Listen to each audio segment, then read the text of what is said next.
Good morning হল। তো আমাদের ট্রেনে সকাল হয়ে গেছে, তার জন্য চায়ের গ্লাসটা তোমরা দেখতে পাচ্ছ। আমি একটু চা কিনে খাচ্ছি, আর অনির্বাণ তো ওইদিকে চা নিচ্ছে এখন। তো আমাদের ট্রেন এখনও ভাইজাগ ঢুকতে পারেনি, বিকজ একটু ট্রেন লেট আছে।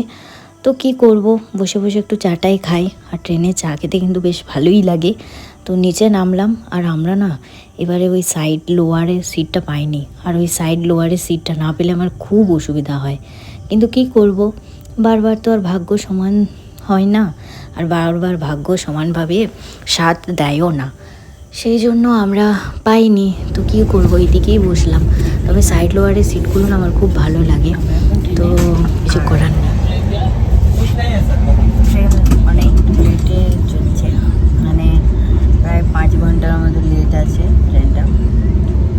কেমন কটার সময় পৌঁছায়, আর চলো যেতে যেতে। এবারে ঘুরতে যাওয়াতে আমাদের ভাগ্য কিন্তু প্রচণ্ড খারাপ ছিল। মানে আমরা ঘুরেছি ঠিকভাবে, কবে ট্রেন আমাদেরকে প্রচুর জ্বালিয়েছে। এই ট্রেনটাও দেখতে পাচ্ছ তোমরা, এত লেট, এর পরেও অনেক লেটের গল্প শোনাবো। তো ব্লগ পুরো কন্টিনিউ করতে থাকো, আরও ব্লগ দেখতে থাকো। ট্রেন 5 ঘন্টার মতো লেট আছে, 6 ঘন্টা। মানে আমার কথা ছিল সকাল ভোর 5টা, আর এখন ঘুরতে পারছে।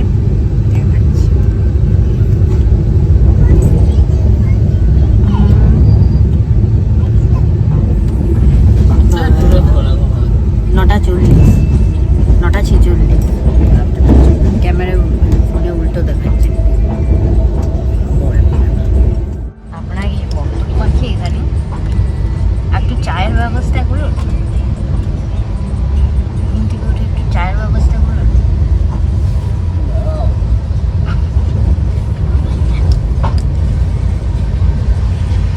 চা আসছে না, ট্রেনে খুব সমস্যা চলছে।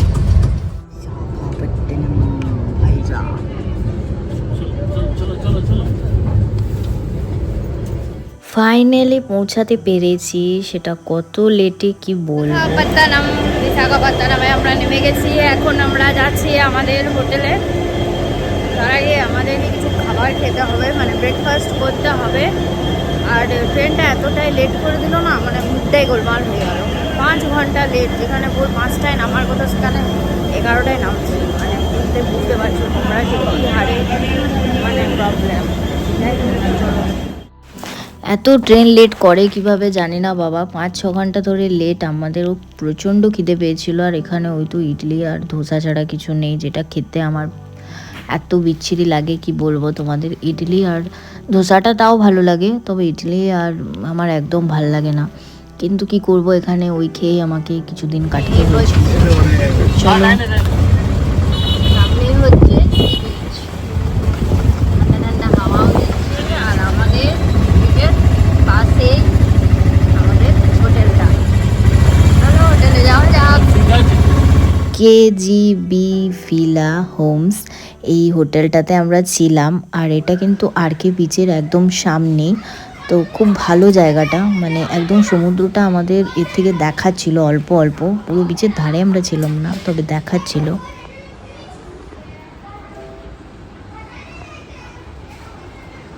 এই যে হচ্ছে আমাদের রুম। এই যে আমি, এটা হচ্ছে আমাদের রুম। এই দেখো উইন্ডো থেকে তো দেখা যাচ্ছে সি ভিউ। দাঁড়াও খুলে দেখাচ্ছি, খোলাই যাচ্ছে না, খোলা যাচ্ছে না, তাও দেখাচ্ছি। ওই তো সি ভিউ একটু একটু দেখা যাচ্ছে। এমনি সবই ঠিক আছে। আমার মেন যেটা প্রবলেম থাকে সেটা হচ্ছে বাথরুম নিয়ে। তো ঠিকঠাকই আছে, মানে মোটামুটি 2 দিন কাটানো যাবে। ঠিক আছে, রুমটা ভালোই, ছোটোর মধ্যে বেশ ভালো। টিভি আছে, আয়না আছে, সাথে একটা ওয়ার্ড্রোবও দিয়েছে। সামনে আছে সি বিচ। আর এই দেখো আমার গরম জল, আমি 12টাতে এসে গরম জল খাচ্ছি। হয়ে গেছে, আর গরম জল খাচ্ছি কারণ গলার অবস্থা ঠিক নেই, আর গরম কিন্তু অনেক আছে। মানে আমরা এসেছি অক্টোবরের আজকে 12 তারিখ, তো এত গরম দিচ্ছি কি বলবো তোমাদের, বেশ ভালো গরম আছে। তো যাই হোক, তারপর আমরা একটু বেরিয়েছিলাম খাওয়া দাওয়া করার জন্য আর বিচটাও একটু দেখার জন্য। যেহেতু সামনেই বিচ না, তো মনটা সবসময় চায় যে একবার বিচে যাই, একবার বিচে যাই। তো আর সামনেই ছিল আইনক্স, সাইডে ছিল ডমিনোস। এটা একটা ভালো হলো, কিছু না হলেও আমরা ডমিনোসটা খেয়ে থাকতে পারবো। এখানের যা খাবার আমার একদম ভালো লাগে না।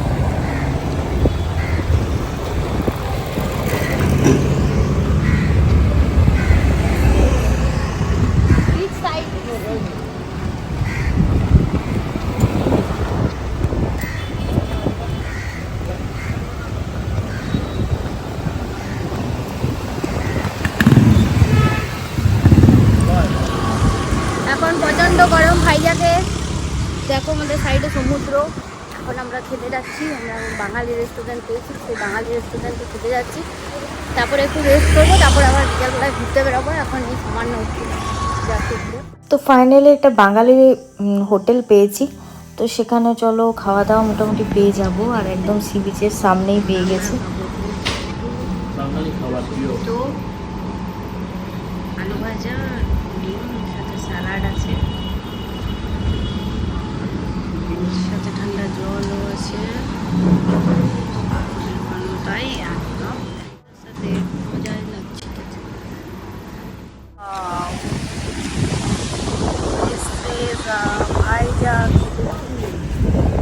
তোমরা যদি আরকে বিচের সামনে থাকো ভাইজাকে, তাহলে অনেকগুলো অপশন পেয়ে যাবে বাঙালি হোটেলের, আর সেখান থেকে তোমরা খাবার নিতে পারো। আমার ফুড কোয়ালিটি ভালো লেগেছে, আর থালিটা কিন্তু ঠিকঠাকই লেগেছে।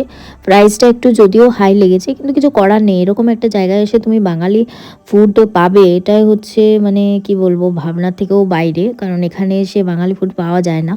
তো পেয়েছি, এটাই আমার ভাগ্য, আর এর জন্য তো পয়সা খরচা করতেই হবে। তো অনির্বাণের এই ফার্স্ট টাইম। আমি এর আগে আমার মা বাবার সাথে ভাইজাকে এসেছিলাম, তখন আমার খুব প্রবলেম হয়েছে খাওয়া দাওয়া নিয়ে। এইমাত্র জাস্ট বেরোলাম, আবার এখন 4টের মতো বাজছে, আর সানসেট দেখো হচ্ছে। এই যে আমি আর এই যে হনুমান বেরিয়েছে আরেকজন। কেমন লাগছে দুজনকে, দাঁড়াও দেখাচ্ছি তোমাদের। তো জানো তো, যেহেতু আমাদের ভাইজাগ আসা একদম ইনস্ট্যান্ট, মানে কোনো রকম কোনো প্ল্যান ছিল না, সেহেতু আমাদের ড্রেসগুলো একটু মানে কি বলবো, একটু অন্য টাইপের লাগতে পারে তোমাদের, কারণ কি কোনো শপিং টপিং করিনি এখানে ঘুরতে আসার জন্য। আমি এই কোয়াড সেটটা কিনেছিলাম বেশ অনেক দিন আগে, তো সেটাই আর কি গলিয়ে নিয়েছি বলতে পারো। তবে কোয়াড সেটটা আমার একটা খুব ফেভারিট ইউটিউবার আছে যাকে আমি দেখি, তো তাকে পড়তে দেখে পরেই আমি কিনেছিলাম। তো আমার খুব মানে ভালো লাগছিল এই কোয়াড সেটটা। আর জানি না, আমাকে অনেকে বলেওছে যে তোকে ভালো লাগছে দেখতে। এবার তো তোমরা বলবে যে আমাকে সত্যিই ভালো লাগছিল কি খারাপ লাগছিল, সেটা কমেন্ট সেকশনে জানাবে। আমি জানো এর আগেও আরকে বিচ এসেছি, আর এই জায়গাটাতে বসেই ছবি তুলেছি। তোমাদেরকে যদি তখনের একটা ছবি দেখাতে পারতাম তাহলে হয়তো ভালো হতো।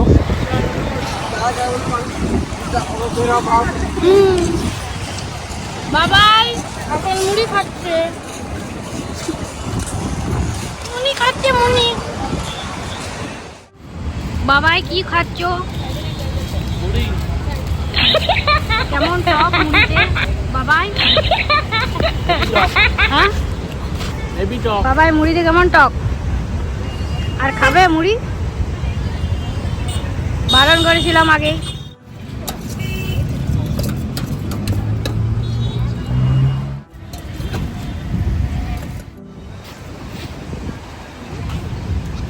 সোজা করো বললাম। তো ভাইজাগে এসে আমি দেখলাম দুতলা বাস। এর আগে দেখেছিলাম যখন মুম্বাই গিয়েছিলাম। তো দুতলা বাসটা দেখতে আমার এত কিউট লাগে না কি বলবো, আর কি সুন্দর ডিমের মতো দেখতে না বলো। তো যাই হোক, ভাইজাগে গিয়ে তোমরা যেটা একদম মিস করো না সেটা হচ্ছে সাবমেরিন। তো ওই জন্য বেশিরভাগ স্কুল, তারপর কলেজ, এডুকেশনাল ট্যুরের জন্য এখানে নিয়ে আসে সাবমেরিন দেখাতে, বা যুদ্ধ বিমান সম্পর্কিত সব কিছু তথ্য দেওয়ার জন্য নিয়ে আসে। আর তোমরা তো জানোই যে সাবমেরিন জলে থাকে, আর যেগুলো আমাদের যুদ্ধ বিমান হয় বা যুদ্ধ কিভাবে হয় সব কিছুই তোমরা এই মিউজিয়ামে পেয়ে যাবে। তো সাবমেরিনের ভিতরে তো আর ভিডিও করতে দেবে না, তো দেখাতে পারলাম না। আর এটা কিন্তু অরিজিনাল সত্যিকারের সাবমেরিন, যেটা ডেমনস্ট্রেশনে এসে ডেমো হিসাবে রাখা হয়েছে। এটা অনেক দিনের পুরনো। তো এটা যুদ্ধ হয়েও ছিল, এটা নিয়ে যুদ্ধ হয়েছিল, তো সেগুলো সব কিছুই দেওয়া আছে। আর তারপরে যুদ্ধ বিমান কীভাবে হয়, হেলিকপ্টার কিভাবে হয়, সব কিছুই সেখানে কজন পাইলট থাকে, কোথায় কোথায় থাকে, হ্যাঁ, তারপরে সব কিছুই আর কি এখানে ডিটেলসে বলা আছে। তো এইটার ভেতরে মানে এই হেলিকপ্টারটার ভেতরে আমাদেরকে ভিডিও করতে দিচ্ছিল, তো সেই জন্য ভিডিও করেছি। তবে যে যে জায়গাগুলো করতে দেয়নি সেখানে করিও নি। তো আমি আর অনির্বাণ কিন্তু অনেক দেখছিলাম মিউজিয়ামগুলো ভালো করে।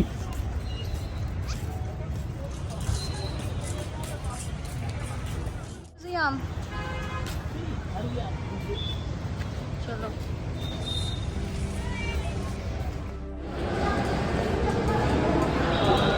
এগুলো কি বলো? মিউজিয়াম। আর উপরে একটা আমাদের কিভাবে রান হয়, কিভাবে ওড়ে সেটা দেখানো হয়েছে এটাতে। বলো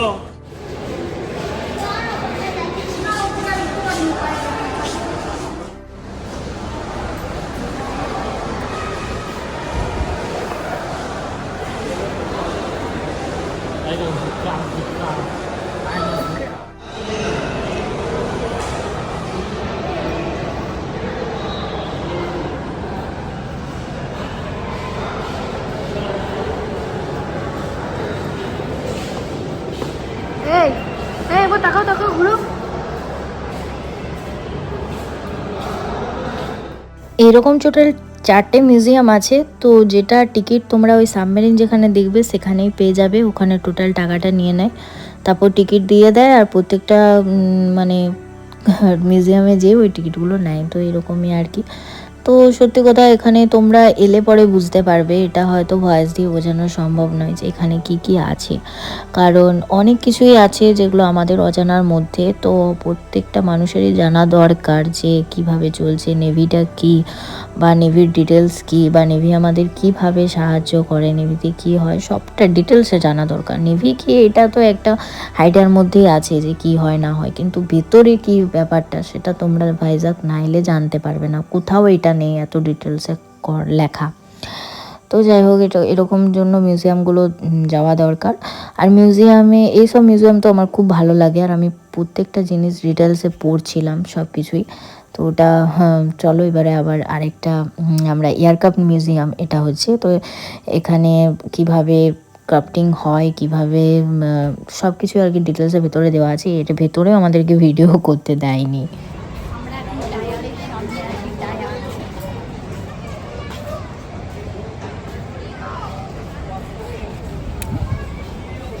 বন্ধ করে দাও। এটা কতটা বড় হয় দেখো, আর এটাতেও কিন্তু যুদ্ধ হয়েছিল, এটাও ডেমোস্ট্রেশনে এনে ডেমোর জন্য রাখা হয়েছে। আমি ওটাই দেখছিলাম যে এটা কত বড়। তাহলে ভাবো এটাকে যারা কন্ট্রোল করে তাদের কত মানে মাইন্ডটাকে ফ্রি রাখতে হয়, মানে কি বলবো, মানে সব মানুষের মধ্যে যে কত রকমের ট্যালেন্ট আছে, বা কি মানুষ যে কী করতে পারে। আমরা তো আমরা ভিডিও বানিয়ে বেড়াচ্ছি, ঘুরে বেড়াচ্ছি, আর যারা আমাদের দেশকে রক্ষা করছে তারা যে কীভাবে রক্ষা করছে সেটা মানে কিছু বলার নেই। মানে তাদেরকে আমার স্যালুট জানানো, আর তাদেরকে আমার প্রণাম জানানো, ব্যাস, তার থেকে আর কিছু নয়। তো এরপর আমরা সমুদ্রের ধারে চলে এলাম। আর সমুদ্রের ধারে রাত্রেবেলায় কিন্তু খুব ভালো লাগে। পুরীতে তো এরকম ফাঁকা সি বিচ পাইনি, প্রচুর ভিড় ছিল। তো এইখানে বেশ ফাঁকা ফাঁকা জায়গা পেয়েছি, তো ওই জন্য ভাবছি একটু বসে একটু টাইমটা কাটাই, কারণ এইরকমভাবে বসে থাকতে আমার খুব ভালো লাগে সমুদ্রের ধারে। তারপরে ওই ঘোড়া নিয়ে বারবার পেরোচ্ছিল, উঁট নিয়ে বারবার পেরোচ্ছিল, ওইগুলো ক্রস হচ্ছিলো, ওগুলো দেখছিলাম। আর ভাইজাগের সমুদ্রটা কিন্তু খুব উত্তাল সমুদ্র, মানে পুরীতে যেমন বড় বড় ঢেউ সমুদ্রেতে, সেই রকম ভাইজাগেও কিন্তু প্রচুর ঢেউ। তো ভাইজাগে আবার কিছু কিছু বিচ আছে যেগুলো পরে পরে ব্লগে দেখতে পাবে তোমরা, খুব ভয়ানক। এরকম বিচের ধারে কফি খেতে কেমন লাগছে? ভালো না? অবাক তো, এত সুন্দর সামনে বিচ আছে আর এখানে কফি খেতে বলছে নাকি ভাল লাগছে না, অবাক।